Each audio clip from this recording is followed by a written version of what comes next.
शिक्षण क्रांती महात्मा ज्योतिराव फुले सावित्रीबाई फुले आरक्षणाचे जनक छत्रपती शाहू महाराज विश्वरत्न परमपूज्य बोधिसत्व डॉक्टर बाबासाहेब आंबेडकर या महापुरुषांना त्रिवार वंदन करून आज आम्ही आमच्या जस्टिस फोरमच्या मीटिंगमध्ये आमचे जस्टिस फोरम कमिटीचे सदस्य उत्तम माळगे सर, त्याच्यानंतर विजय सर, त्याच्यानंतर आपले सुरेश कांबळे सर, त्याच्यानंतर हिमकर सर आणि इतर आमचे जस्टिस फोरमचे कोर कमिटीचे सदस्य आम्ही सर्वांनी मिळून प्रत्येक वर्षी डॉक्टर बाबासाहेब आंबेडकरांचा जयंती आपण करत असतो, पण त्या निमित्तानं समाजामध्ये प्रबोधन होणं आवश्यक आहे. आणि त्यासाठी आम्ही काय केले की आमच्या मीटिंगमध्ये चर्चा करून की आम्ही बाबा ज्या ज्या गावामध्ये आपल्याला सहकार्य मिळतो त्या गावामध्ये जाऊन बाबासाहेबांचे विचारधारा त्या समाजातील लोकांना सांगून आणि त्याचप्रमाणे संविधानाबद्दल थोडं समाजाला माहिती देऊन आणि अशा पद्धतीचा ठराव आमच्या जस्टिस फोरमच्या मीटिंगमध्ये करण्यात आलं. आणि त्या पद्धतीनं आम्ही आता गेले 2-3 दिवस झालो आम्ही आता प्रत्येक गावोगावी भेट द्यायला सुरुवात केली आहे. आणि त्याच्यानंतर लखनापूरमध्ये पण कार्यक्रम झाला, तिथे भेट दिलो. त्याच्यानंतर थोडेफार अकोलमध्ये पण आपण तिथं सुद्धा आम्ही भेट दिलो. तिथं सुद्धा बाबासाहेबांच्या विचारधारा प्रसार प्रचार केलो. आणि त्याच्यानंतर अकोला सुद्धा उद्या तिथल्या लोकांनी उद्या तिथला वेळ घेतलेला आहे. आणि त्याचनंतर जे आपले माने सरांनी शाहिद माने सरांनी मी काल त्यांना जस्ट फोनवर बोललो, सर असं आम्ही जरा येणार आहे आणि जरी एक तासभर आपण ह्या विषयावरती चर्चा करूया. माने सर लवकरच हो म्हणाले आणि त्यामुळे आज ह्या ठिकाणी उपस्थित असलेल्या सर्व आणि बंधू भगिनींना माझा सप्रेम.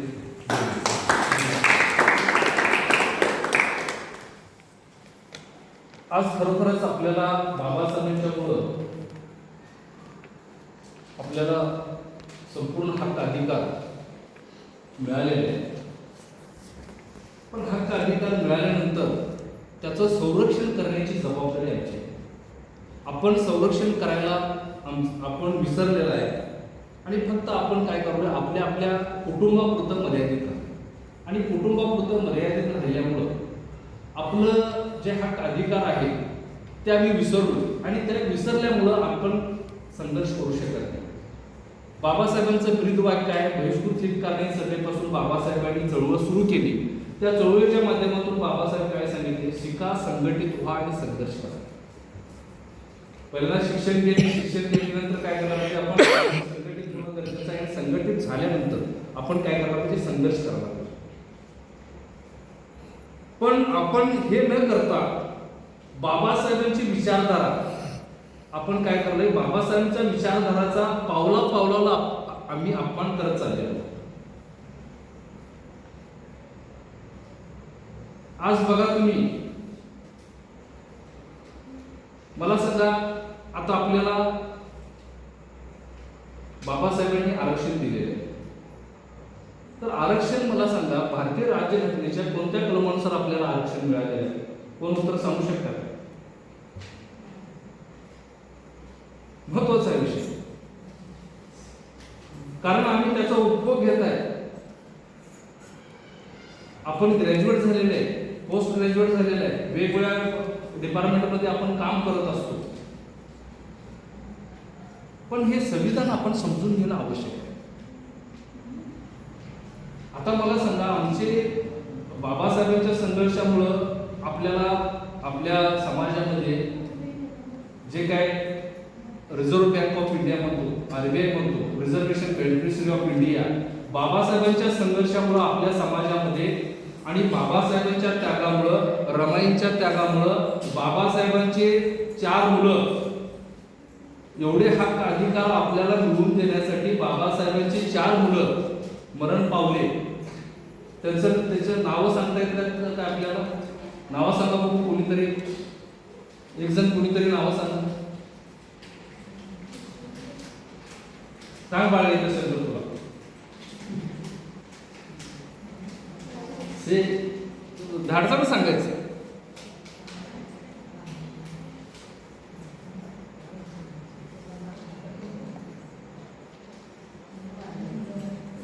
हे का बोलायला लागलोय मी समाजाचा अभ्यास केलेला आहे बघून. प्रत्येक व्यक्ती आपल्या समाजातला म्हणतोय बाबासाहेब मला माहित आहे, बुद्ध मला माहित आहे, फुले मला माहित आहे, शाहू मला माहित आहे. तुम्ही काही नवीन येऊन सांगणार? अशा लोकांना आम्ही प्रश्न केले तर आम्ही 10 प्रश्न विचारतो आणि त्या 10 प्रश्नांची जर उत्तर दिला तर आम्ही तुम्हाला काय बाबासाहेब सांगत नाही, तुम्हाला काय शाहू सांगत नाही, तुम्हाला काय फुले पण आम्ही सांगत नाही. पण जर 10चं जर उत्तर दिला नाही तर जरूर आम्ही येऊन सांगणार. आणि ज्यावेळी त्यांना आम्ही 10 प्रश्न विचारले, एकही प्रश्नाचं उत्तर त्यांनी दिलं नाही आणि त्यावेळी त्यांनी कबूल केलं, वकील साहेब तुम्ही सांगताय ते बरोबर आहे, आम्ही फक्त बाबासाहेब जेबीन तेवढंच म्हणायला लागलोय, बाबासाहेबांचे कार्य आणि बाकीचे आमच्या हक्क अधिकाराबद्दल आम्हाला जाणीव नाही किंवा जागृती नाही. आणि तुम्हाला जे आम्ही वाद घातलो आम्हाला माहित आहे म्हणून ती चूक झाली म्हणाले. आणि तुम्ही ते सांगताय बरोबर आहे. म्हणजेच काय, बाबासाहेबांचं जे चळवळ आहे, बाबासाहेबांच्यामुळे आपल्याला बुद्ध मिळालेले आहे, हे आपल्या समाजाला 100% म्हणत नाही, हे आपल्या समाजाला 5% देखील समजलेला नाही. आणि 5% समजल्या 5% लोकांना देखील समजल्या नसल्या, 5% पण समजल्या नसल्यामुळं आपले लोक येऊन क्रांती करू शकत नाही. कारण का, बाबासाहेब म्हटले जो इतिहास विसरतो तो इतिहास घडवू शकत नाही म्हटले ना बाबासाहेब. मग आम्ही काय करायला लागलोय? इतिहास विसरलोय. इतिहासामधून आपण काय करायला पाहिजे? प्रेरणा घ्यायला पाहिजे आणि इतिहासामधून प्रेरणा घेऊन आपण पुढे जायला पाहिजे. आपण ते करतोय काय?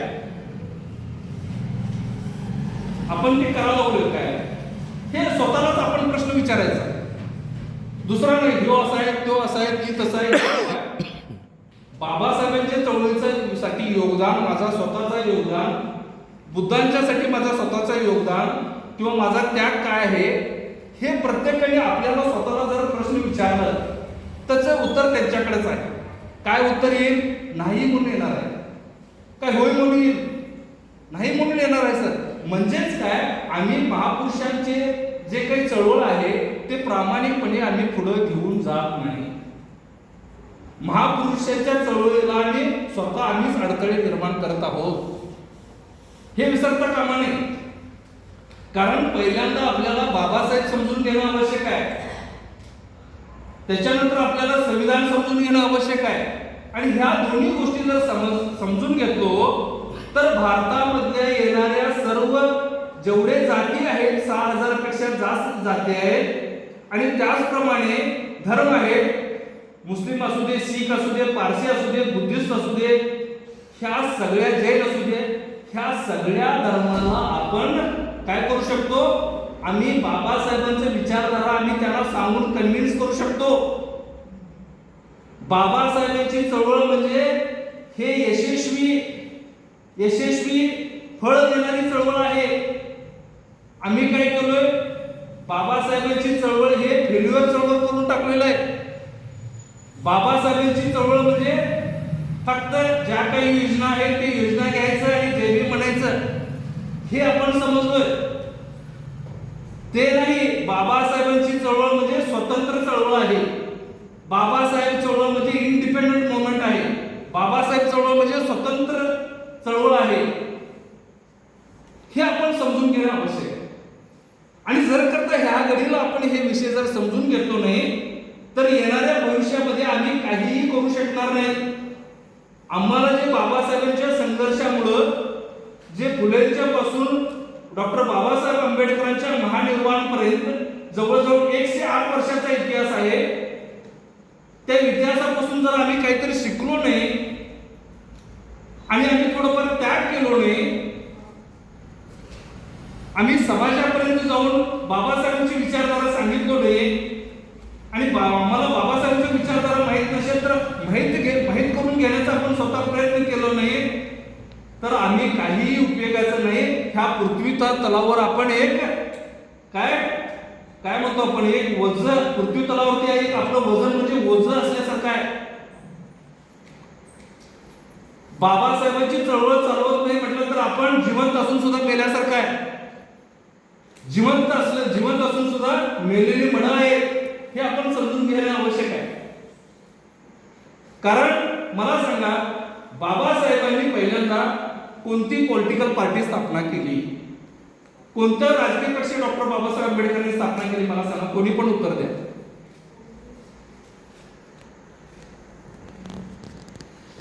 सांगता काय कोणी?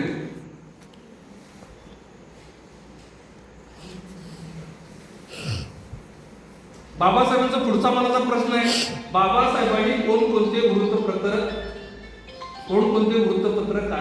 हे काढले होते, न्यूजपेपर्स?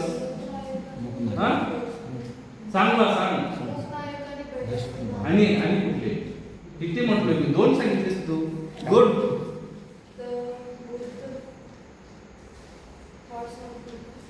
जनता काढलं होतं, बहिष्कृत भारत काढलं होतं, बरोबर आहे ना? आणि प्रबुद्ध भारत. हे माहीत असणं आवश्यक. हे का मी विचारलं? हे ज्ञान आपल्याला असणं आवश्यक आहे. आणि हे जर ज्ञान आपल्याकडे नसेल तर आमच्या येणाऱ्या पिढीला आपण काय घडवणार? येणाऱ्या मुलांना काय घडवणार? हे नॉलेज आपल्याला पाहिजे. त्याच्यानंतर डॉक्टर बाबासाहेब आंबेडकरांनी मला सांगा,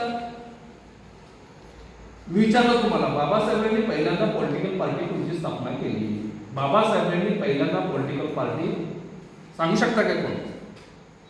इंडिपेंडेंट लेबर पार्टी बाबासाहेबांनी स्थापना केली. सरांनी सांगितल्याप्रमाणे 1932 ला राऊंड टेबल कॉन्फरन्सच्या माध्यमातून आपल्याला मताचा अधिकार घेऊन आले. आणि मताचा अधिकार घेऊन आले तर इलेक्शनला थांबायला पाहिजे ना. मग इलेक्शनला थांबायला पाहिजे तर आमची स्वतंत्र पार्टी पाहिजे ना.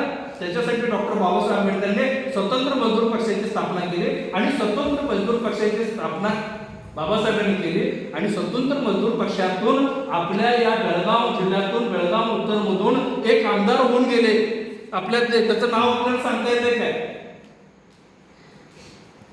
त्यांचं नाव आहे बळवंत हनुमंतप्पा वराळे. हे बाबासाहेबांच्या बरोबर होते. त्यावेळी स्वतंत्र मजदूर पक्षातून काय झाले होते? आमदार झाले होते बाबासाहेबांच्या याच्यामध्ये. हे आणि त्याच्यानंतर बाबासाहेबांनी मला सांगा, आपल्या सगळ्या ऑल इंडियामधल्या SC ST ना एकत्रित करण्यासाठी कोणतं संघटन स्थापन केलं? 1942 ला. 1942 ला बाबासाहेबांनी शेड्यूल कास्ट फेडरेशन नावाची संघटना स्थापना केली. संपूर्ण ऑल ओव्हर इंडियामध्ये असणारा जो SC ST समुदाय जो आहे वर्ग आपला, त्याला एकत्रित करून त्यांना शेड्यूल कास्ट फेडरेशनची स्थापना त्यांनी केली.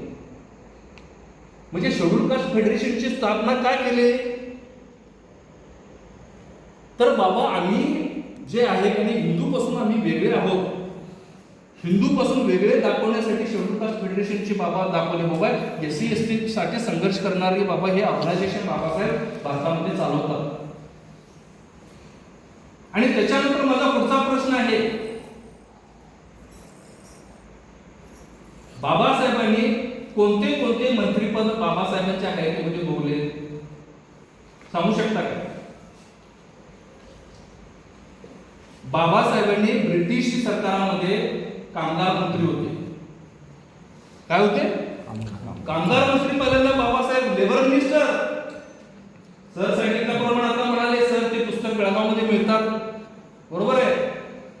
आपल्याकडे पैसा कमी नाही, पैसा आलाय, सगळं आलाय, सगळ्या गोष्टी आल्यात, पण आपले पुस्तक घेण्याची भावना निर्माण होणं आवश्यक आहे. तिकडे इथं बेळगावमध्ये कन्नड जर असतील तर कोल्हापूरमध्ये जे काही RTO ऑफिस आहे तिथं शासकीय मुद्रणालय म्हणून आहे, तिथं रायटिंग अँड स्पीचेस मराठीमध्ये पण मिळतात, इंग्लिशमध्ये पण मिळतात. हे त्यात जर वाचलो तर ह्या गोष्टी आपल्याला समजतात. आणि कायदा मंत्री असताना डॉक्टर बाबासाहेब आंबेडकरांनी लेबर लॉज आणले. लेबर लॉज मध्ये आणून जे 12 तास कामाचे होते ते 8 तास केले. काय समान वेतन त्यांनी सुरू केलं. त्याच्यानंतर जे महिलांना, बरोबर आहे, प्रस्तुती रजा वगैरे ह्या गोष्टी केले. भविष्य निर्वाह निधी, ह्या सगळ्या अशा अनेक त्यांना कामगारांना जे काही हक्क अधिकार जे द्यायला पाहिजे होते ते संपूर्ण हक्क अधिकार त्या माध्यमातून बाबासाहेबांनी सुरू. आणि त्याच्यानंतर जर आपण जर बघितलं तर आपल्याला माहित आहे की आपण बाबासाहेबांनी संविधान संपूर्ण संविधान भारत देशाचं लिहिण्याची जबाबदारी डॉक्टर बाबासाहेब आंबेडकरांच्या वरती आल्यानंतर मला सांगा, डॉक्टर बाबासाहेब आंबेडकर संविधान समितीमध्ये जाऊ नये म्हणून 3 अटी घातल्या होत्या. काय अटी घातल्या होत्या? भारत देशाचं जर संविधान लिहायचं असेल तर एक काय असायला पाहिजे? एक कायदे पंडित असायला पाहिजे. दुसरं काय असायला पाहिजे? भारतीय नागरिक असायला पाहिजे. तिसरं अट काय असायला पाहिजे? लोकांच्याकडून निवडून जायला पाहिजे. काय करायला पाहिजे?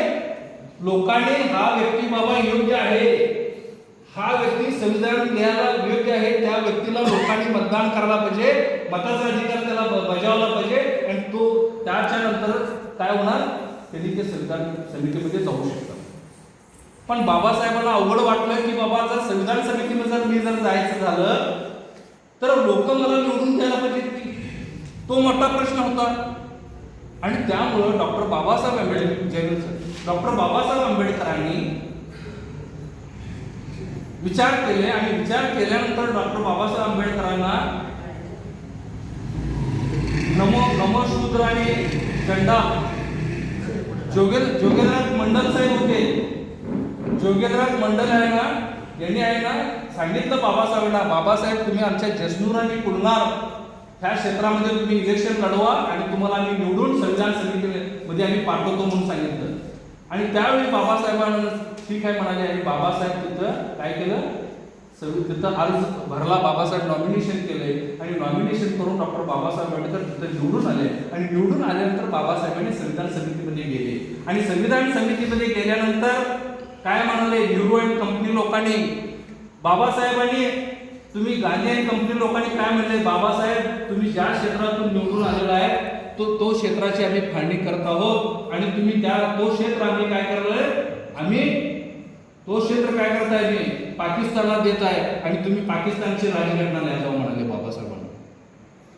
तर बाबासाहेब म्हणाले तुम्ही ज्या काही 3 अटी घालून दिल्या होत्या त्या 3 अटी तुम्ही मान्य केले, 3 अटी पूर्ण केलोय, तरी सुद्धा तुम्ही जर मला संविधान समितीमध्ये जर तुम्ही मला घेत नसेल तर मी ते म्हणाले बाबासाहेबांना ब्रिटिशांना पत्र लिहिलं आणि सांगितलं जोपर्यंत मला संविधान लिहिलं तरी सांगितलं. भीमा कोरेगावचा इतिहास माहित आहे ना तुम्हाला?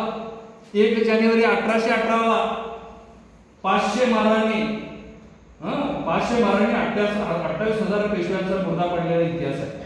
ते ब्रिटिशांना माहित आहे आणि ब्रिटिशांना माहित असल्यामुळे ब्रिटिशांनी त्या ठिकाणी भीमा कोरेगावला काय केलेलं आहे? विजयस्तंभ तिथं बांधलेले आहे. बरोबर आहे, ते माहित होतं. आणि डॉक्टर बाबासाहेब आंबेडकरांना जर संविधान समितीमध्ये घेतला नाही तर अशी मोठी क्रांती भारतामध्ये करतो म्हटल्यानंतर त्यांना ते ब्रिटिशांनी सांगितलं, हे जे काँग्रेस आणि गांधी कंपनी लोक आहेत त्यांना सांगितलं तर तुम्ही संविधान समितीमध्ये जर बाबासाहेबांना घेत नसेल तर आम्ही भारत देशाला स्वातंत्र्य देणार नाही. हा इतिहास आहे, सत्य इतिहास आहे. आणि ताबडतोब त्यांनी ठरवलं की खरोखरच बाबासाहेबांना जर संविधान समितीमध्ये घेतलं नाही तर काय करणार आहे? संविधान समितीमध्ये घेतलं भारत ब्रिटिश आणि भारत देशाला स्वातंत्र्य देणार नाही. आणि त्यामुळे लवकरच काय केलं त्यांनी? काय मुंबईचे जे जयकर नावाचा व्यक्ती होता त्याचा राजीनामा त्या ठिकाणी घेतला आणि त्या बाबासाहेबांना तिथं अनअपोज निवड केला आणि बाबासाहेब त्यावेळी संविधान समितीमध्ये गेले. आणि त्यावेळी संविधान समितीमध्ये गेल्यानंतर बाबासाहेबांना ही संविधान लिहिण्याची जबाबदारी 7 लोकांची कमिटी होती. 7 लोकांच्या कमिटीमध्ये फक्त बाबासाहेबांच्या वरती ही संविधान लिहिण्याची जबाबदारी आली. कोणी सांगितलं बाबा माझी तब्येत बरं नाही म्हणून तो दिल्लीला नाही, कोणी प्रदेशाला गेले, असे वेगवेगळे कारण सांगून ते आले नाही. बाबासाहेबांच्या एकट्यावरती संविधान लिहिण्याची जबाबदारी आली आणि बाबासाहेबांनी न डगमगता आपल्या भारत देशाचं संविधान लिहिलं. आणि ते लिहिण्यासाठी किती वर्ष लागले हे सांगू शकता का आपण कोणीतरी? ओके, बेस्ट, हे माहिती करेक्ट. आणि त्याच्यानंतर बाबासाहेबांनी संविधान लिहून झाल्यानंतर आपल्या भारत देशाला संविधान कधी अर्पण केलं बाबासाहेबांनी? गुड, बेस्ट, झालं बेस्ट. त्याच्यानंतर ही बाबासाहेबांनी लिहिलेली संविधान आहे, भारत देशाचे संविधान आहे, त्याची अंमलबजावणी कधीपासून सुरू झाली? गुड, 26 जानेवारी 1950 पासून सुरू झाली. बरोबर आहे. आणि सुरू झाल्यानंतर बाबासाहेबांनी जे प्रियम्बल ऑफ द कॉन्स्टिट्यूशन आहे, जे प्रियंबल आहे, जे प्रस्तावना आहे, त्या प्रस्तावनेमध्ये बाबासाहेबांनी काय सांगितलं? स्वातंत्र्य, समता, न्याय आणि बंधुत्व. हा 4 स्तंभावरती आपलं संविधान. सगळ्यांना स्वातंत्र्य, सगळ्यांना समानता, न्याय आणि बंधुत्व. बरोबर आहे. ह्या गोष्टीकडे आपण बारकाईने लक्ष देणं गरजेचं आहे. आपल्याला कोणकोणते स्वातंत्र्य मिळाले मला सांगा.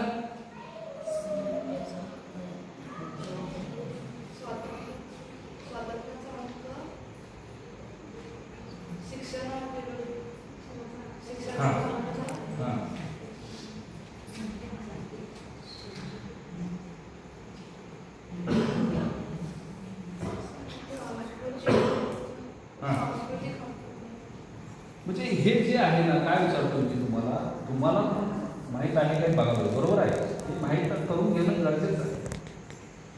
बरोबर. आता आपल्याला माहित आहे की भारतीय राज्यघटनेमध्ये आपल्याला 1 नंबरचं जे काही आर्टिकल आहे, काय आहे सांगा भाऊ? कोणी सांगू शकतं? मला सांगतेस तू?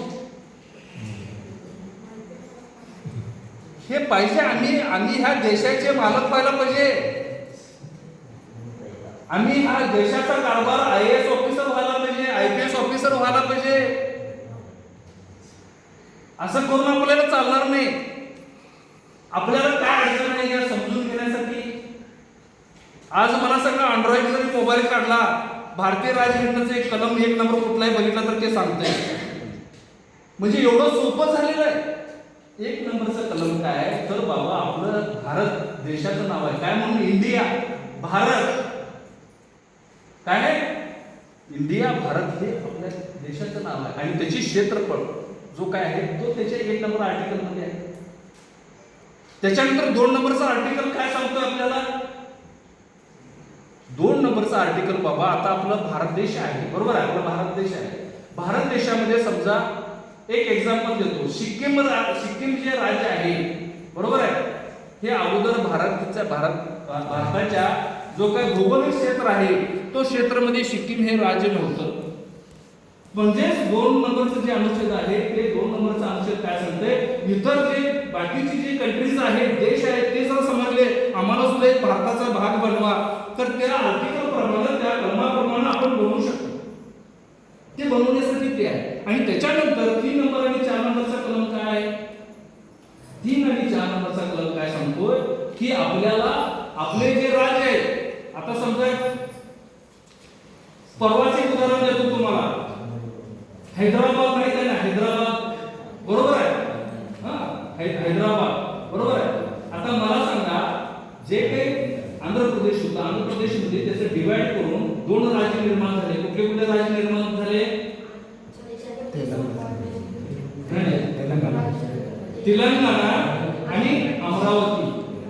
अमरावती कॅपिटल आहे हैदराबाद, बरोबर. हे आणि हैदराबाद जे आहे की नाही त्याला तेलंगणा म्हणून राज्याचं नाव दिलं. हे पुन्हाप्रमाणे भारतीय राज्यघटनेच्या 3 आणि 4 आर्टिकल प्रमाणे तो अधिकार आहे. त्या एक राज्याची सीमा कमी करणं, दुसऱ्या राज्यामध्ये देणं किंवा त्या सीमा वाढवणं हे त्या अधिकार क्षेत्रामध्ये. आणि त्याच्यानंतरचा जो काही आपल्याला आर्टिकल येतोय, जो काय आपण नागरिकत्वाचा अधिकार म्हणतो, बरोबर आहे. We are the citizen of India और नॉट. आम्ही आहे ना भारताचे नागरिक आहोत का नाही?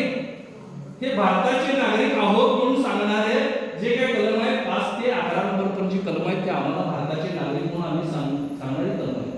बरोबर आहे. म्हणजे ज्यांचा जन्म भारतामध्ये झाला, लक्षात आला, आणि जे खरोखरच 1947 अगोदर जे पाकिस्तानला गेले, परत भारतामध्ये आले 19 जुलै 1948 च्या अगोदर, 1 मार्च 1947 ला गेले आणि 19 मार्च 1948 ला परत भारतामध्ये आले. तशा सगळ्यांना परत भारताचं नागरिकत्व मिळालेलं आहे. आणि त्याचप्रमाणे भारतामध्ये राहणारे त्याचे आई वडील दोघांपैकी एक परदेशामध्ये असतील किंवा एक त्याच्या आईचा जन्म किंवा त्याच्या मुलाचा जन्म किंवा वडिलांचा जन्म जर भारतामध्ये झाला असेल तर तो भारताचा नागरिक म्हणून धरलं जातं. आणि त्याचप्रमाणे आपल्या भारत संविधानामध्ये ड्युअल सिटिझनशिप म्हणतो आपण. 2 देशाच्या नागरिकत्वाला मान्यता आपल्या संविधानामध्ये नाही. आपण जर भारताचे नागरिक एकच आपला भारताचा नागरिक असू शकतो आणि भारताचा नागरिक झालो आणि मी स्वित्झर्लंडचा पण नागरिक होतो मान्य नाही. लक्षात आलं काय? ह्याच्यासाठी ही कल्पना आहे. आणि त्याच्यानंतर बंधनो थोडं थोडं तुम्हाला सांगायचं, सगळ्या गोष्टी जर सांगायच्या तर वेळ खूप लागतो त्याला, बरोबर आहे, महत्वाच्या गोष्टी. आणि त्याच्यानंतर आपल्याला माहित आहे की तुम्हाला आपलं कुठलं मूलभूत काय म्हणतो आपण, फंडामेंटल राईट्स, मूलभूत हक्क, बरोबर आहे. आणि मूलभूत हक्क आहे आणि जे 13व्या कलमानुसार मूलभूत हक्क जे आहे 12व्या व्याख्याप्रमाणे 13व्या कलमाप्रमाणे जे राज्यामध्ये जेवढे आता आपलं केंद्र आहे, बरोबर आहे, बरोबर, आपलं भारताची राजधानी कुठली, करेक्ट. आणि त्यानंतर भारतामध्ये येणारे जेवढे राज्य आहेत ते राज्यांना हे बंधनकारक आहे. भारत देशाचे संविधान जे आहे आणि जे फंडामेंटल राईट्स आहेत ते सगळे बंधनकारक आहेत. आणि बंधनकारक असल्यामुळं आता मला सांगा, आपल्याला काय सांगतोय 14 नंबरचं कलम काय सांगतोय, आपल्याला काय सांगतोय, इक्वॅलिटी बिफोर लॉ, सर्वांना समान कायद्यापुढे सर्वजण समान. त्याच्यामध्ये जात भेद, लिंगभेद, जात भेद, बरोबर आहे, जन्मस्थळ, ह्या कोणताही भेद न, म्हणजे समानता, we all are the equality, बरोबर आहे. इक्वॅलिटी म्हणजे कॉन्स्टिट्यूशन म्हणजे काय मला सांगा, before the constitution came into existence काय पोझिशन होतं, आम्ही एकत्रित आम्ही बसमध्ये प्रवास करू शकत होतो काय, एकत्रित हॉटेलमध्ये बसून जेवण जेवत होतो काय, आपण जेवत होतो काय, एकत्रित नळावर येऊन आम्ही पाणी भरत होतो काय, भरत होतो काय, बरोबर. आणि आम्ही आमचा जो काय लढा आहे, कायदेशीर लढा आहे, आमचा हक्क मागण्यासाठी आम्हाला हे करत होतो काय, आम्ही लढण्याची ताकद आमच्यामध्ये होते काय, बाबासाहेब असल्यामुळं सगळ्या गोष्टी आपल्याला मिळाल्या. Babasaheb is the best jury lawyer होते, बरोबर आहे ना. मग त्याच्यामुळे या गोष्टी आपल्याला मिळाल्या. सांगा तुम्हाला एक्झाम्पल दिलं, शाळेत तुम्हाला प्रवेश होता काय, शाळेत होता का प्रवेश, तुम्हाला कॉलेजमध्ये प्रवेश होता काय, तुम्हाला बस स्टँडमध्ये तुम्हाला प्रवेश होता काय, ह्या सगळ्या गोष्टी तुम्हाला जर मिळाले, जे कोण दिलं असेल तर भारतीय संविधानाच्या माध्यमातून 14 आर्टिकल प्रमाणे आपल्याला मिळालेलं आहे. हे आम्ही विसरता कामा नये. हे काय असं इझिली मिळाले नाही, हे संपूर्ण महापुरुषांची चळवळीमुळे आपल्याला मिळालेलं आहे. लक्षात आलं काय. आणि त्याच्यानंतर आपण पुढे जाऊया आणि त्याच्यानंतर आपल्याला जे काही हे आहे आपल्याला माहिती आहे 15 नंबर आर्टिकल. 15 नंबर पण आर्टिकल काय सांगते, कुठेही आपल्याला बाबा कोणत्याही प्रकारचा जातीभेद वगैरे तू कमी आहे जास्त आहे हा ही कुठलीही भावना घेऊ नये, काय जातीच्या लिंगाच्या वरती जन्मस्थळावर याच्यावरती कोणताही भेदभाव करू नये म्हणून सांगतोय. आणि त्याचप्रमाणे आपल्या ज्या शिक्षणासाठी ज्या काही संधी आहेत, शिक्षणासाठी सर्वांना समान संधी त्या ठिकाणी आहे. तिथं जात घेऊ बाबा ह्या व्यक्ती हा जातीचा आहे त्याला शिक्षण देऊ नका असं काही, सर्वांना शिक्षण देण्याचा अधिकार त्याच्यामध्ये. आणि त्याच्यानंतर आपण पुढे जाऊया, जे 16 नंबरचं कलम आहे त्या कलमानुसार आपल्याला बाबा काय मिळाले, आपल्याला जे काही कोणी कुठलेही राज्य सरकार असू दे किंवा येणारे कमिटी असू दे किंवा मिनिस्ट्री कोणत्याही प्रकारचा भेदभाव न करता ह्या लोकांना SC ST लोकांना काय करायला पाहिजे, त्यांना नोकरीमध्ये समान संधी द्यायला पाहिजे. समान संधी डावलता कामा नये, काय करायला पाहिजे, समान संधी. आणि त्याचप्रमाणे त्याच्यामध्ये अनुच्छेद 4 आहे त्याप्रमाणे सुद्धा समान संधी देणं गरजेचं आहे. पण आज मला सांगा ह्या आर्टिकल प्रमाणे काय, आम्हाला ह्या आर्टिकल प्रमाणे आम्हाला नोकऱ्या मिळाल्या, बरोबर आहे. आणि नोकऱ्या मिळाल्या म्हटल्यानंतर त्याचं संरक्षण करणं कुणाचं काम आहे, कुणाचं काय, आमचं काम आहे ना. आम्ही संरक्षण करायला लागलो काय, प्रामाणिकपणे करायला लागलो काय. आज मला सांगा बाबासाहेबांच्या त्यागामुळे, बाबासाहेबांच्या सॅक्रिफाईसमुळे आज समाजामध्ये करोडो नोकरी मिळाले. किती करोडो नोकरी मिळाले. आणि म्हणून बाबासाहेबांनी म्हटलं, बाबासाहेब पुढे जाऊन काय म्हणाले, इन पढ़े लिखे लोगों ने मुझे धोखा दिया, इन पढ़े लिखे लोगों ने मुझे नहीं धोखा दिया तो मैं आज देश का प्रधानमंत्री बनता था म्हटले बाबासाहेब. म्हणजेच काय, बाबासाहेबांनी काय सांगितलं, पे बॅक टू दी सोसायटी म्हटलं. काय म्हटले, समाजाला तुमच्या पगारातून मी तुम्हाला संघर्ष करून तुम्हाला नोकरी मिळवून दिलेला आहे. कोणीही व्यक्ती मला सांगावं माझ्या स्वतःच्या नावावर नोकरी आहे म्हणून कोणीही व्यक्ती सांगावं,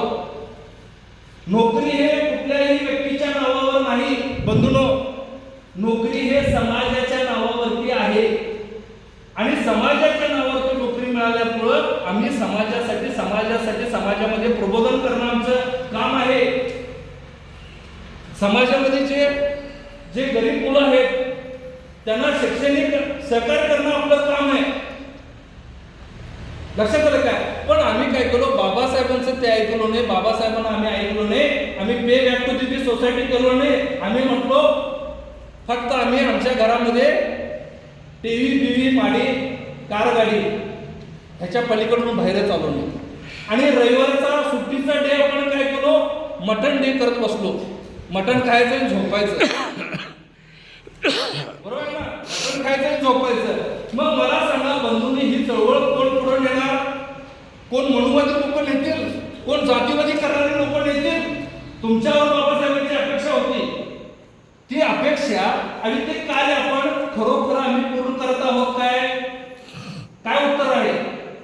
आज मला सांगा किती जणांनी, बाबा मी काय म्हणतो, तुमच्या कुटुंबासाठी तुम्ही आठवड्यातला 6 दिवस द्या, रविवारचा पण दिवस तुम्ही काय करा, त्यातलं फक्त 2 ते 3 तास समाजासाठी द्या आणि बाकीचं काय करा तुमच्या कुटुंबासाठीच द्या.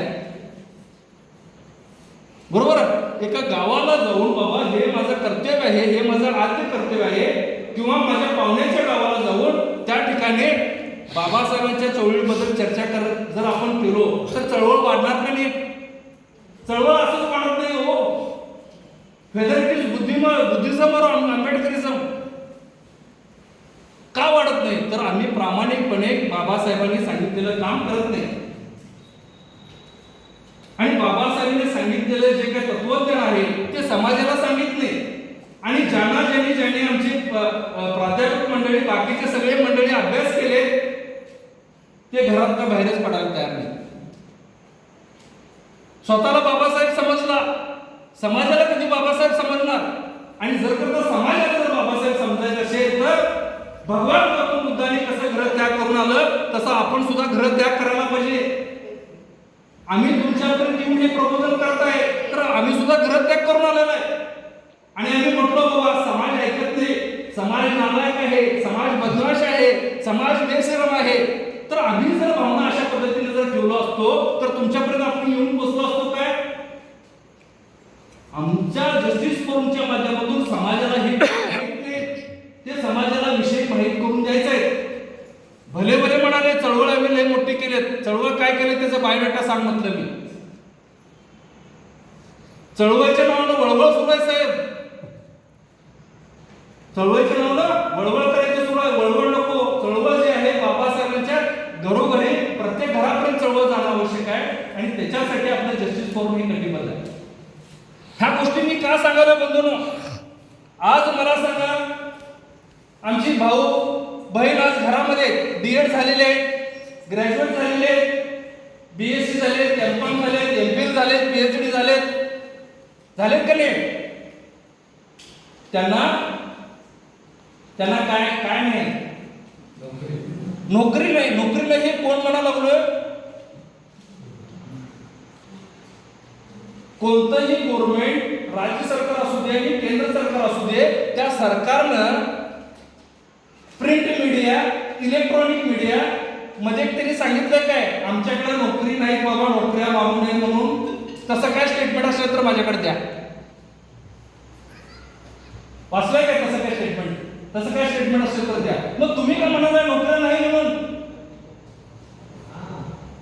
खुळं करायला तो आपल्याला काय नाही म्हणता?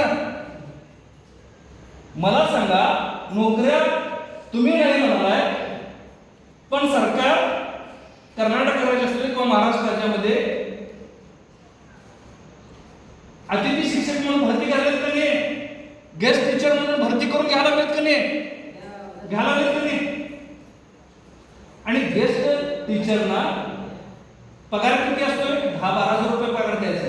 त्या ठिकाणी शासनाला कायमस्वरूपीचा टीचरची आवश्यकता आहे, तरी सुद्धा तिथं त्याला 10-12 हजार रुपये मध्ये राबवायचं.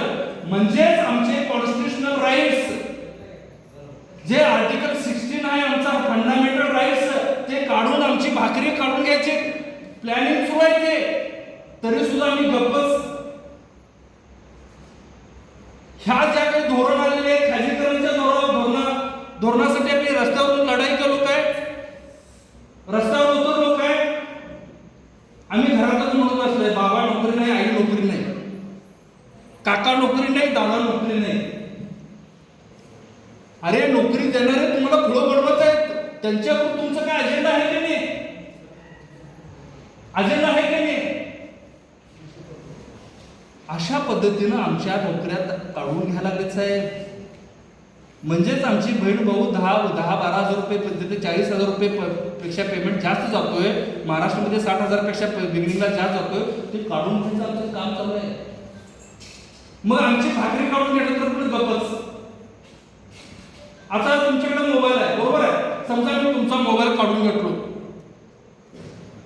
तर तुम्ही काय म्हणणार, हे साहेब मला आमचा मोबाईल, माझा मोबाईल आहे साहेब, माझा मोबाईल परत द्या म्हणणार, बरोबर आहे. म्हणजे मोबाईल हे तुमचा आहे, तुम्हाला माहित आहे. आणि तुमचं वाचन नसल्यामुळं तुमचे हक्क अधिकार तुम्हाला माहित नाही. आणि हक्क अधिकार काढून घेतल्यानंतर पण आम्ही निवांतच, कारण आपला हक्क अधिकार माहित नाही. म्हणजेच काय, हे हक्क अधिकार आपले आहेत हे जाणून घेणं आवश्यक आहे. आणि हे जर हक्क अधिकार आपल्याला आम्ही जाणून घेतलो तर असे जे काही रूल्स अँड रेग्युलेशन म्हणा, असे काही जे खाजगीकरणचे धोरण आहे, एलपीजी म्हणतो आपण, लिक्विड पेट्रोलियम गॅस नव्हे, खाजगीकरण, जागतिकरण, उदारीकरण. मग ह्या ज्या काही गोष्टी आहेत तर ह्या जर थांबवायचं पाहिजे तर आमच्याकडे मटेरियल पाहिजे काय नको. आमच्याकडे मटेरियलच नाही. म्हणजे आमच्याकडे शिक्षण घेतलं, वाचन नाही, कोण आमच्यावर अन्याय करलाय ते माहित नाही. बाबा नोकरी नाही काय करू, आई नोकरी नाही काय करू, हेच म्हणाला मी काय नाही म्हणता. मग हे जर बदलायचं असेल तर आम्ही काय करायला पाहिजे, आम्ही संघर्ष करायला पाहिजे. संघर्ष केल्याशिवाय ह्या गोष्टी मिळणार नाहीत. आणि बाबासाहेबांनी सुद्धा आम्हाला एवढ्या ज्या सगळ्या गोष्टी मिळून दिलेत त्या संघर्षामुळे आपल्याला मिळून दिलेत. बाबासाहेब याने घ्या असं म्हटले नाही. पाण्यासाठी पण संघर्ष करायला लागलाय की नाही, हो लागलाय की नाही. पाण्यासाठी संघर्ष करायला लागलाय ना. निसर्गाचं देण हे पाणी आहे, पाणी पिण्याचा सर्वांना अधिकार आहे, तरी सुद्धा संघर्ष करायला लागलाय ना, बरोबर की नाही. असे संपूर्ण सगळ्या विषयाबद्दल, शिक्षणासाठी संघर्ष, नोकरीसाठी संघर्ष, ह्या सगळ्या गोष्टी संघर्षातून आलेल्या आहेत. आणि आम्ही सुद्धा संघर्ष जर केलो तर निश्चित आमचे हक्क अबाधित राहतील आणि येणारी पिढी प्रगल्भ, बरोबर आहे, प्रगल्भ आणि प्रबुद्ध ही पिढी निर्माण होईल. आणि हे निर्माण होण्यासाठीच प्रचार प्रसार आणि महापुरुषांचे विचार हे सतत देणे गरजेचं आहे. आणि त्याचप्रमाणे कर्नाटकमध्ये जवळजवळ 11,000 गेस्ट टीचर आहेत, कॉलेजचे गेस्ट लेक्चर किती आहेत साहेब, 11,000. काय त्यांचं भविष्याचं परमनंट नाही, काय नाही.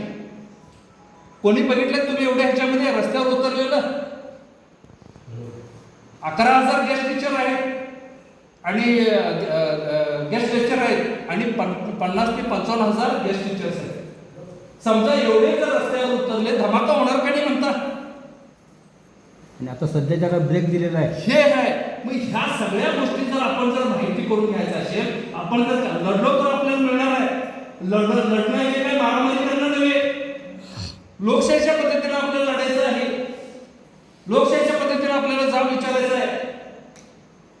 लक्षात आलं काय. ह्या सगळ्या गोष्टी आपण लोकशाही पद्धतीने विचारला पाहिजे. आम्ही विचारला करणार आहे. हे काढून घेतला काढून घेऊ दे, ते काढून घेतला काढून घेऊ दे, बरोबर आहे. Article 368 of the Indian constitution काय सांगते बाबा, लोकांच्या कल्याणासाठी जर ते घटना दुरुस्ती होत असेल तर ते चांगलं आहे. आणि लोकांच्या अधोगतीसाठी जर ते घटना दुरुस्ती जर करत असेल तर ते लोकांच्या वरती अन्याय आहे. मग अन्याय आम्हाला हे समजून आमच्या विरुद्ध करलाय काय, कुणाच्या फेवर मध्ये करलाय, आम्ही गप्पच घालावं, अशीच परिस्थिती आहे. लक्षात आलं काय. मग हे का उदाहरण द्यावं, आमच्या ह्या नोकऱ्या काढून घ्यायला, बरोबर आहे.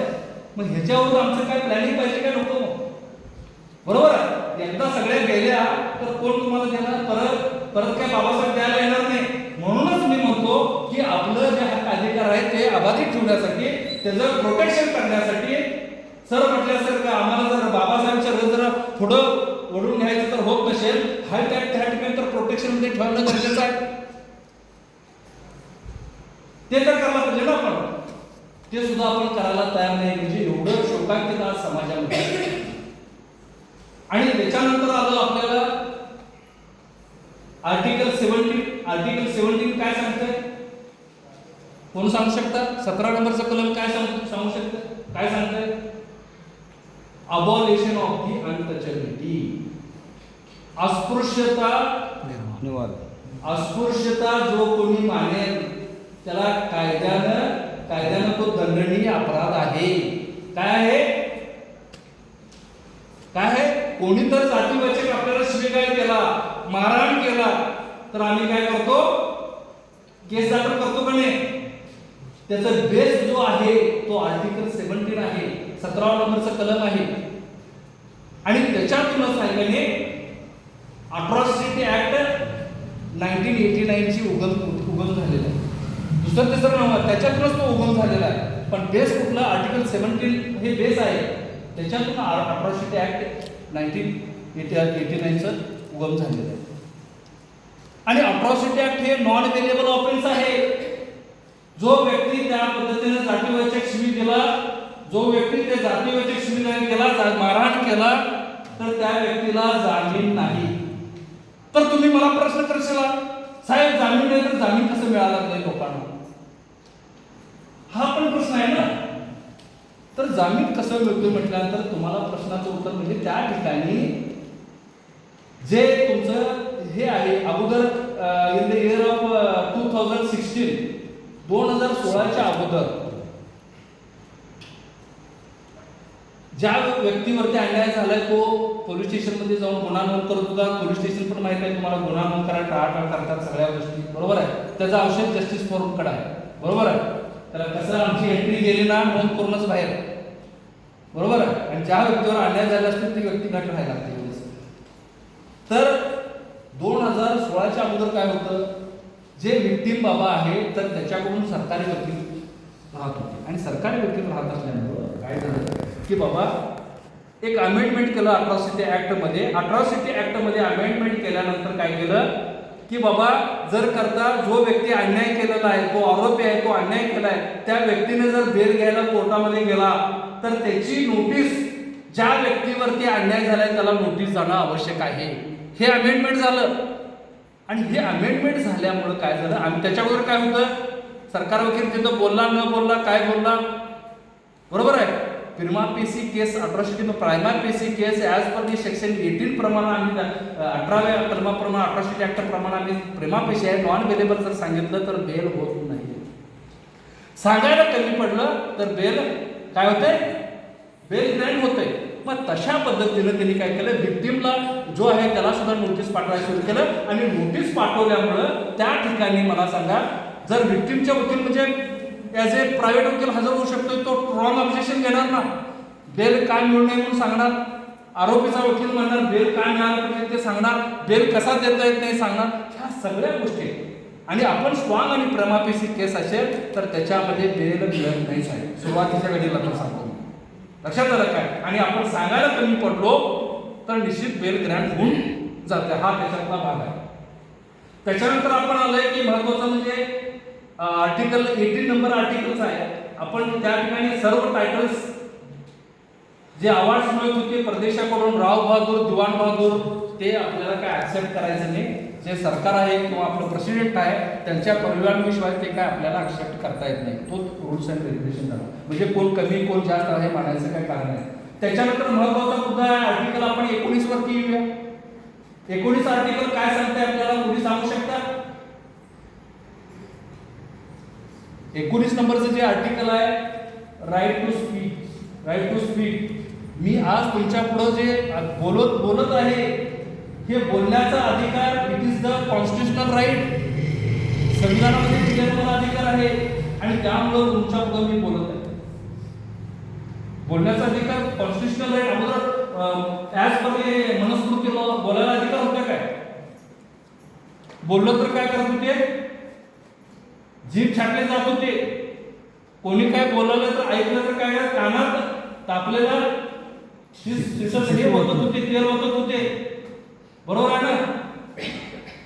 मग ह्या सगळ्या आज आपल्याला बोलायचा अधिकार ताटमानेनं बाबासाहेबांच्या आर्टिकल 19 प्रमाणे मिळाला. हा फक्त आपल्या SC ST मिळाला अशातला भाग नाही. भारतामध्ये येणाऱ्या सर्व जाती धर्मातल्या लोकांना ते मिळालेलं आहे.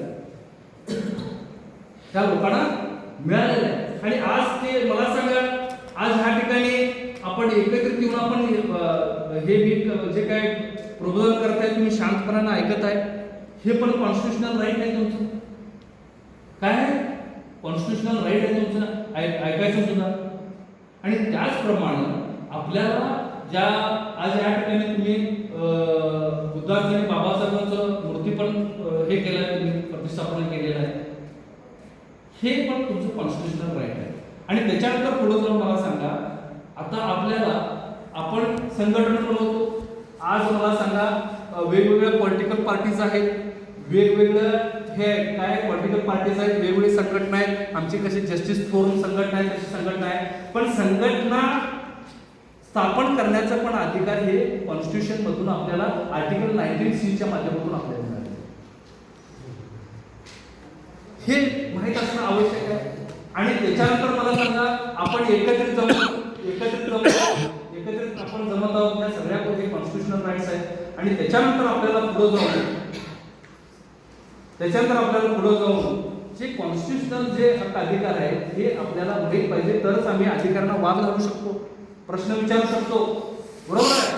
बाबासाहेब म्हणाले शिक्षण हे वाघिणीचं दूध आहे आणि ते गुरगुरल्याशिवाय राहणार नाही.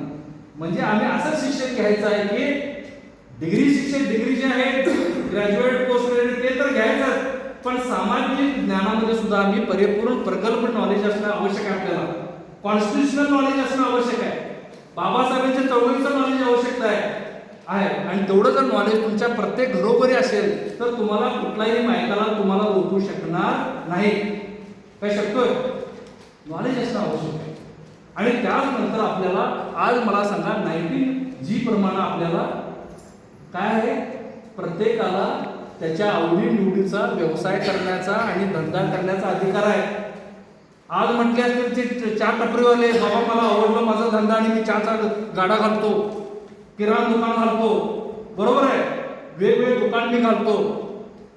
हे त्यांना कदाचित माहित नाही, त्यांना तुम्ही सांगणं गरजेचं आहे. हे भारतीय राज्यघटनेच्या तुम्हाला 19G प्रमाणे मिळालेलं आहे.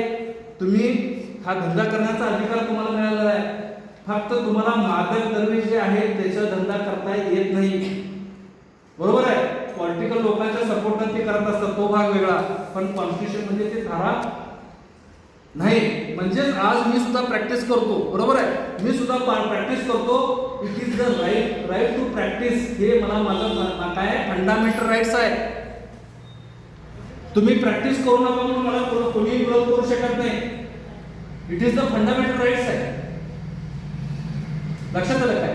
ह्या सगळ्या गोष्टी आपल्याला माहीत होणं आवश्यक आहे. आणि त्याचप्रमाणे आपण पुढे जाऊ. जे आता 20व्या कलमानुसार आपल्याला माहित आहे की बाबा आता एकट्याने काहीतरी आरोप केलेला आहे, तर त्याला पोलिसांनी पकडल्यानंतर बाबा त्याला बेल घेण्याचा अधिकार त्याला ह्याच्यामध्ये पकडल्यानंतर 24 तासाच्या आतमध्ये कोर्टामध्ये हजर करावं लागते. कशामध्ये? कोर्टामध्ये. आणि कोर्ट विचारते ह्या आरोपीला अटक केलाय, ह्या आरोपीच्या घरच्या लोकांना कळवलं आहे ह्याला ह्या गुन्ह्याखाली आरोप अटक केले म्हणून ते विचारतात. पोलीस जर म्हणाले काय म्हणाले, पोलीस जर म्हणाले आम्ही काय त्यांना सांगितलं नाही म्हणाले, तर पोलिसांचं काय होतं, तिथं पोलिसांच्या वरती गुन्हा नोंद होतोय आणि त्या व्यक्तीला सोडून दिलं जातं. म्हणजे एवढं प्रोटेक्शन आहे. आणि त्याचप्रमाणे आर्टिकल 21 जे आहे protection of life and personal liberty आहे. काय आहे? आमचं जीवनाचं जे संरक्षण करण्याचं राईट्स आहे, protection of life and personal liberty. एक तुम्हाला उदाहरण देतो. एक व्यक्ती एका एनडीपीएस केसमध्ये, एनडीपीएस म्हणजे माहिती आहे नार्कोटिक ड्रग्स ह्या केसमध्ये त्याला आरोपी, ती महिला होती, त्याला आरोपी बनवलं होतं. रिसेंटचं सुप्रीम कोर्टचं जजमेंट आहे. उदाहरण काय झालं, उदाहरण दिलं की तुम्हाला समजेल म्हणून मी द्यायला लागलो, बरोबर आहे. आणि त्या अरेस्ट केलं ती मुली, ती जी महिला होती ती युगांडाची होती, बाहेरच्या देशातील होती. कोर्टाने काय केलं, हा तुम्हाला बेल मंजूर म्हणून केलं. आणि बेल मंजूर केलं, पण 2 कंडिशन घातल्या. काय कंडिशन घातल्या? त्याच्यामध्ये कंडिशन असं घातलं की तुम्ही जामीनदार द्यायला पाहिजे कोर्टाला. काय 2 जामीनदार दिला तर तुम्हाला आम्ही सोडतो. नसेल तर काय करायला पाहिजे, तुम्ही कोर्टामध्ये पैसे भरायला पाहिजे,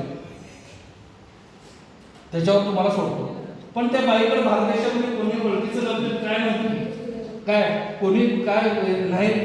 मग तिला कोर्टानं बेल मंजूर दिलाय, पण जामीन द्यायला ते कंप्लायन्स करायला हेच नाही की जामीनदारच नाही. मग ती केस गेली सुप्रीम कोर्टला. सुप्रीम कोर्टला गेला आणि सुप्रीम कोर्टला गेल्यानंतर तिथं झालं आर्ग्युमेंट झालं, सगळा वादविवाद झालं आणि सुप्रीम कोर्टला सांगितलं की बाबा ही जी महिला आहे, हे विवरणामधली महिला बाहेरच्या देशातील आहे, तर ती भारतामधलं जामीनदार कुणाला आणून देणार, पैसे पण नाही तिच्याकडं. सुप्रीम कोर्टला असं ठरवलं की त्या बाईला इथं कोणी जामीनदार किंवा होणार नाही. त्या बाईला आता बेल झालेला आहे ना, त्या बाईला ती स्वतःचा पर्सनल बॉन्ड घ्या म्हटले. काय म्हटले? स्वतःचा पर्सनल बॉन्ड घ्या आणि तिला सोडून द्या. म्हणजे विचार करा, भारत देशाचं संविधान जर परदेशी लोक जर इथं भारतामध्ये जर अडकले तरी सुद्धा त्यांना त्याच्यामध्ये मुक्त करण्यासाठी भारताचं संविधान आहे. तो कुठंपर्यंत? त्यांच्यावरती गुन्हा सिद्ध होईपर्यंत. एकदा गुन्हा सिद्ध झाला तर त्याला शिक्षा आणि ह्या बाकीच्या गोष्टी असतात, त्या सगळ्या गोष्टी आहेत. आणि अशा पद्धतीने आणि त्याच्यानंतर आपल्याला पुढे जाऊन आता तुम्हाला माहीत आहे की त्याच्यानंतर सुद्धा काय करतात पोलीस लोक, काय करतात, कुठलाही एक आरोपी काहीतरी केलेला असेल किंवा नसेल म्हणून समजा, त्याला काय करतात, डांबून पोलीस स्टेशनमध्ये ठेवतात. पोलिसांना कुठल्याही आरोपीला डांबून त्यांच्या इलिगल कस्टडी म्हणतो, बेकायदेशीर कैद करण्यात, हे बेकायदेशीर आहे, त्याला ठेवता येत नाही. जर करतात ते तसे ठेवले तर त्यांच्या विरोधात पोलिसच्या विरोधात सुद्धा केस दाखल करू शकतो. एवढी पॉवर कॉन्स्टिट्यूशनमध्ये आहे. म्हणजे कोणाचंही पर्सनल राईट किंवा त्याचा हक्क अधिकाराचं उल्लंघन हे संविधान होऊ देत नाही. काय हे संविधान होऊ देत नाही. आणि त्याच्यानंतर आपण पुढे जाऊन आर्टिकल 24 येते, ह्याच्यामध्ये आपल्याला जे काही आज तुम्हाला माहिती आहे वेट अधिकारी होतं, भारत देशाच्या संविधानाच्या वेट अधिकारी होती का नाही? होते ना. मोठमोठे कुलकर्णी लोक, ब्राह्मण लोक सगळं आपल्या शेतामध्ये सगळं कामं करून घ्यायचे आणि त्या कामाचा मोबदला देत होते काय, धान्य वगैरे असे. आता सुद्धा ते कुठं तर पद्धत असू शकते. ते वेठबिगारी पद्धत ते बंद केले, माणसाचा अपव्यवहार हे बंद केलं. आणि त्याचप्रमाणे 24 प्रमाणे जे मुलांना जे मुलगा आहे त्याचं वय जे लहान वय आहे, लहान वयामध्ये ते कारखान्यामध्ये काम करणं, हे करणं, या सगळ्या गोष्टी करून देतात, त्याला सुद्धा संविधानामध्ये मान्यता नाही, त्याला सुद्धा संविधानामध्ये बंदी आहे. लक्षात आलं काय? ह्या सगळ्या गोष्टी आहेत. अशा बऱ्याचशा गोष्टी तुम्हाला सांगायच्या आहेत, पण मी सांगत जाणार आणि तुम्ही म्हणजे एक घरी जाणार असं व्हायला नको. बरोबर आहे की नाही? हे ऐकायचं म्हटलं तर आपल्या जीवनामध्ये पर्सनॅलिटी डेव्हलपमेंट आहे. आपल्या जीवनामध्ये आपल्याला काहीतरी ज्ञान मिळतं. ते ज्ञान मला वाटते आज ज्या गोष्टी तुम्ही ऐकायला आहे, तुमच्या जन्मापासून ह्या गोष्टी तुम्ही ऐकल्या नसेल असं मला वाटतं. आणि पुढं जाऊन मी सांगतो तुम्हाला, आज खरोखरच एक अभिमानास्पद गोष्ट म्हणजे आपले ह्या मंदापूर गावामध्ये जेवढे नोकरदार आहेत, खरोखरच ते पॉझिटिव्ह विचारधारा बाबासाहेबांची, बुद्धांची पॉझिटिव्ह विचारधारा घेऊन आज ह्या ठिकाणी बुद्धांचा मूर्ती स्थापना केली, बाबासाहेबांची स्थापना. हे आमच्या भागामध्ये एक मॉडेलच आहे. मॉडेल म्हणायला काही हरकत नाही. जे सत्य आहे ते सत्य मानायलाच पाहिजे. सत्याला काही नाही, बरोबर आहे, सत्य आपण मानायलाच पाहिजे. आणि त्याप्रमाणे तुम्हाला जे काय कॉन्स्टिट्यूशनमध्ये आर्टिकल 25 प्रमाणे, बरोबर आहे, 25 काय सांगतं, राईट टू रिलिजन. बाबासाहेब असं म्हटले नाही की बाबा एवढ्या लोकांनाच आपलं धर्माचा स्वातंत्र्य, एवढ्या लोकांना नाही, असं नाही. Right to religion, right to religion म्हणजे प्रत्येक व्यक्तीला त्याला त्याचा कोणता धर्म आवडतो त्याला त्या धर्म स्वीकारण्याचा अधिकार त्याला आहे. म्हणजेच काय आहे, आपल्याला बौद्ध धर्म आवडतो, बरोबर आहे, it is the fundamental right. कोणी आमचं फंडामेंटल राईट कर्टिव्ह करू शकत नाही, बरोबर आहे. आणि त्यामुळे आम्ही बुद्धिझम स्वीकारले आणि बुद्धिझम फॉलोअर्स आहे. आणि त्यामुळं ॲज पर ती आर्टिकल 25 प्रमाणे आम्हाला बौद्ध धर्माचा प्रसार करण्याचा अधिकार, बुद्ध मूर्ती प्रतिष्ठापना करण्याचा अधिकार आम्हाला कॉन्स्टिट्यूशनमध्ये मिळालेला आहे, संविधानातून मिळालेला आहे. 26 माध्यमातून त्या धर्माचा प्रचार करण्याचा अधिकार आम्हाला मिळालेला आहे. 27 नुसार त्या धर्माच्या नावावर वेगवेगळे कार्यक्रम घेऊ शकतो. त्याचप्रमाणे त्या 28 प्रमाणे आम्ही त्या धर्माचा नावाचा प्रचार आपण आम्हाला वेगवेगळ्या माध्यमातून सांस्कृतिक कार्यक्रमाच्या माध्यमातून आम्ही प्रचार करू शकतो. हे सगळे कॉन्स्टिट्युशनल राईट्स आहेत. आम्ही काय करतो जर ते आम्हाला जर माहीत नसेल तर आम्ही सुशिक्षित असून सुद्धा अशिक्षित असल्यासारखा जमा आहे. म्हणजेच we are living in animal stage. म्हणजे आम्ही प्राण्यांच्या जे काही प्राणी जगत आहेत त्या लेवलमध्ये जगत आहे आम्ही. प्राण्याचं काय काम असतंय? अन्न शोधणं, अन्न खाणं, झोपणं, अन्न शोधणं, अन्न खाणं, एवढं. मग आमचं पण तेच चालू आहे ना. आम्ही फॉलो करायला काय बाबासाहेबचं प्रिन्सिपल, आम्ही त्याग करायला काय. मला बाबा हे बाबासाहेबचं एक कन्सेप्ट समजलं आहे. मला 14 तळाच्या संदर्भामध्ये मला सगळी माहिती आहे बाबा. मी आज समाजाला सांगणार. बरोबर आहे. मनुवाद म्हणजे काय, मनुस्मृती म्हणजे काय, मला हे समजलं आहे. मी समाजाला सांगणार. राऊंड टेबल कॉन्फरन्स, गोलमेज परिषद, ह्याच्याबद्दल मी समाजाला सांगणार. आणि एक काय तो साहेब मी नाही, मला हे माहित आहे. मला आपलं पुणा कराराबद्दल मी समाजाला सांगणार. असं जर प्रत्येकाने वेगवेगळे विषय जर सांगत गेलो तर समाज तयार होणार का नाही? समाज तयार होण्याला वेळ लागत नाही हो. आम्ही शिकले सवरल्या लोकांनी आम्ही समाजापर्यंत आम्ही गेले नाही, समाजापर्यंत चळवळ पोहोचवली नाही. आम्ही गुन्हेगार आहे मान्य करायला पाहिजे. आणि ज्या समजला त्यावेळी मी बसलो नाही. काय म्हणतो? मी स्वतः बसलो नाही. मला काही कामं नाही, कशात भाग नाही. एवढं बीजी सोडून वकील म्हणजे काय असं दिवसभर कोर्टामध्ये वेगवेगळे केसा फायलिंग, आर्ग्युमेंट, ह्या मुद्द्यावर क्रॉस घेणं, उलट तपास घेणं, कंप्लायन्स करणं, सगळे वेगवेगळे काम असतात. संध्याकाळी अभ्यास करणं आणि परत उद्या आणि तिथं उभा राहिला. लक्षात आलं काय? एवढं बेजी शेड्यूल असून परंतु आम्ही आज तुमच्या घरोघरी किंवा आमच्या ममदापूर गावापर्यंत यायला म्हणजे काय हे काही चेष्टा गोष्ट नाही. हे क्रांती करायचा विचार आहे. आम्ही गप बसलो नाही, मी गप बसलो नाही. मी सुरुवात केली. त्याच्यानंतर आमच्या सगळ्या कार्यकर्त्यांना सांगितलो, कार्यकर्ते निर्माण झाले. आणि मीच म्हटलो असतं बाबा समाज नालायक आहे, समाज व्यसनाधीन आहे, बरोबर आहे, समाज हरामखोर आहे, झालं असतं काय? होणार नाही. आम्ही कुणाला नाव ठेवायचं नाही. आमचं कार्य काय? लोकांना प्रबोधन करणं आणि त्यांना बाबासाहेबांची विचारधारा सांगणं, संविधान सांगणं, त्यांना प्रबोधन करणं. ह्या सगळ्या गोष्टी आहेत. आणि ह्याच्यासाठी आपण सर्वांनी खरोखरच आपण कटिबद्ध राहायला पाहिजे. मी बोलायचं म्हटलं तर रात्री 12 पर्यंत बोलू शकतो ह्या स्टेजवर. एवढं स्टेमिना आहे माझं, काय विषय नाही, बरोबर आहे. पण ह्या सगळ्या गोष्टी आहेत ना, ह्यासाठी आपल्याला काय करायला पाहिजे? आम्ही हे आज मला सांगा, पंचायत कशावर चालतं? ग्रामपंचायत भारतीय राज्यघटनेवर चालतं. काढा वाचा, 243 कलम वाचा. म्युन्सिपालिटी नगरपालिका कशावर चालते? संविधानावरती चालते. नगरपालिकेची रचना कशावरती आहे बघा, ह्याची रचना कशावरती आहे बघा. त्याच्यानंतर त्याचा जे ग्रामपंचायत ऍक्ट 1993 चा वेगळा जरी असला तर त्याचा जे मूळ आहे, त्याचा बाप जे आहे ते भारतीय संविधान आहे. जरी म्युन्सिपालिटी ऍक्ट जरी वेगळा असेल तर त्याची सुरुवात संविधानापासूनच झालेली आहे. ह्या सगळ्या गोष्टी आहेत. त्यानंतर तुम्हाला ग्रामपंचायतमध्ये इलेक्शनमध्ये राहायला आरक्षण दिलेलं आहे, तालुका पंचायतला आरक्षण दिलेलं आहे, जिल्हा पंचायतला आरक्षण दिलेलं आहे, आमदारकीला तुम्हाला आरक्षण आहे, खासदारकीला आरक्षण आहे. काय करायला पाहिजे बाबासाहेब तुम्हाला? तुम्ही काय करलं बाबासाहेबसाठी? बाबासाहेबसाठी काय करायचं नको? बाबासाहेबांची चळवळ तर पुढे घेऊन जायला पाहिजे. आम्ही घाबरलो, तो काय तर म्हणेल, ह्यो काय तर म्हणेल. अरे कोण काय म्हणतोय? बाबासाहेबांचं लिटरेचर असं आहे की तो म्हणणाऱ्याला सुद्धा आहे ना ह्या चळवळीमध्ये कन्वर्ट करू शकतो. जसं भगवान गौतम बुद्धाने अंगुलीमालाला माहित आहे, तुमचं चर्चा झाला असेल तुम्हाला त्याच्यावरती. अंगुलीमाला शरण गेला का शेवटी बुद्धांना ही ताकद नाही मोठी आहे.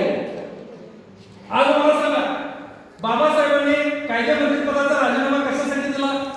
आज बाबासाहेबांनी कायद्यामंत्री पदाचा राजीनामा महिलांसाठी हिंदू कोड बिल होता आणि ओबीसी जे आहे काय, ओबीसीचा जे 340 कलम आहे त्याची अंमलबजावणी होत नाही म्हणून डॉक्टर बाबासाहेब आंबेडकरांनी कायद्यामंत्री पदाचा राजीनामा दिले. हे आम्ही कधी ओबीसीला सांगितलोय? आज मला सांगा, कुठल्याही धर्मातली महिला असू दे, आज मला सांगा हायकोर्ट पर्यंत किंवा कोर्टापर्यंत मजल कुणामुळे मारले? Because of the article 226, 227. कुणामुळे? बाबासाहेब, मला माझं चॅलेंज आहे, भारतातील कुठलाही व्यक्ती जर तो अँटी कॉन्स्टिट्युशनल असेल, संविधान जर विरोध असेल, तर तो संविधान शिवाय जगू शकत नाही. मी सांगतो आज या ठिकाणी एवढा पॉवर आहे. पण एवढ्या पॉवरचा आम्ही आमचे greatest leader in the world त्या गोष्टीचे आहे, आणि आम्ही आज काय कुठं बसलो लागलो, काय करावं. आणि जर करता आम्ही हे अशा पद्धतीचं प्रबोध आणि असं वैचारिक पातळीमध्ये आपण जर केलो नाही, निश्चितच येणारा काळ भयानक डेंजर. आज काय परिस्थिती मी थोडक्यामध्ये तुम्हाला उलगडा केलोय, बरोबर आहे. वेळेच्या अभावी तर मी स्वतःहून थांबतो, बरोबर आहे. वेळ पण झालेले पहिला फार उशीर जरा म्हणजे बसलेले खाली, त्यांना काय दुखत असतील, बरोबर आहे. आणि ह्या सगळ्या गोष्टी आहे. आणि आमच्या जस्टिस फोरमच्या माध्यमातून आम्ही आमच्याबरोबर कोण येऊ दे न येऊ दे, आमची जस्टिस फोरमची जी कमिटी आहे त्या माध्यमातून आमचं प्रबोधनचा मारा हे असणारच. आम्ही थांबणार नाही. आमचं वेळेचं नियोजन केलं, आम्ही बाहेर पडलो. अशा पद्धतीनं तुम्ही सुद्धा तयार होणं गरजेचं आहे. आणि तुम्ही सुद्धा ह्याच्यामध्ये सामील होऊन आपण एक संघाने जर आम्ही काम केलो तर त्या कामाची गती वाढेल. आणि गती वाढल्यामुळं त्या कामाचा रिझल्ट लवकरात लवकर आपल्याला मिळू शकते. आणि जे काही अशा जे काही धोरणं आहेत संविधानात्मक आपल्या विरोधात, ते धोरण आपण थांबवू शकतो. आपल्याला काहीतरी अन्याय झाला तर आपण सुप्रीम कोर्टापर्यंत जाऊ शकतो. आर्टिकल 32 पर्यंत आपल्याला आम्ही दाद मागायचा आपल्याला राईट्स आहेत. कॉन्स्टिट्यूशन आम्ही व्यवस्थित असलो तर सगळ्या गोष्टी आपल्याला करता येतात. अशा पद्धतीने आपले बरेचसे विषय सांगायचे. वेळेअभावी मी थांबतो. तुम्ही खरोखरच आज ह्या ठिकाणी आपले शहाजी मांडेसरांचं सगळ्यांना मी फोनवर निरोप दिल्यामुळे एवढं तुम्ही जमला, एवढ्यांच्याबद्दल चर्चा करायला आपल्याला वेळ मिळाला, ही चांगली गोष्ट आहे. आणि तुम्ही इथं जे काही संकल्प केलेला आहे प्रत्येक पौर्णिमेला, ती चांगली गोष्ट आहे. म्हणजे समाजाला एक चांगल्या दिशेला घेऊन जाणारी ती गोष्ट आहे. आणि चांगल्या पद्धतीने तुम्ही करालाय, जेणेकरून बाबासाहेबांचे अंधश्रद्धा, पाखंडवाद, रूढी परंपरा ह्या सगळ्या गोष्टीला मात करून आता आपल्याला धर्म दिलेला आहे. आपण त्या धर्माच्या मार्गाला पाहिजे. कारण मनुस्मृतीमध्ये बाबासाहेबांच्या अगोदर, बाबासाहेबांच्या जर आपण संविधानाच्या अगोदर जर बघितलं तर आम्हाला कुठं अधिकार होता काय? किती देवी देवता होते माहिती आहेत ना तुम्हाला सगळ्यांना? कोण वाचवायला आले? कोणी नाही. आज चॅलेंजला सांगू शकतो, भारतातील जेवढे धर्म आहेत, भारतातील जेवढी देवी देवता आहेत, ते कुणामुळे सुरक्षित आहेत? Because of the constitution.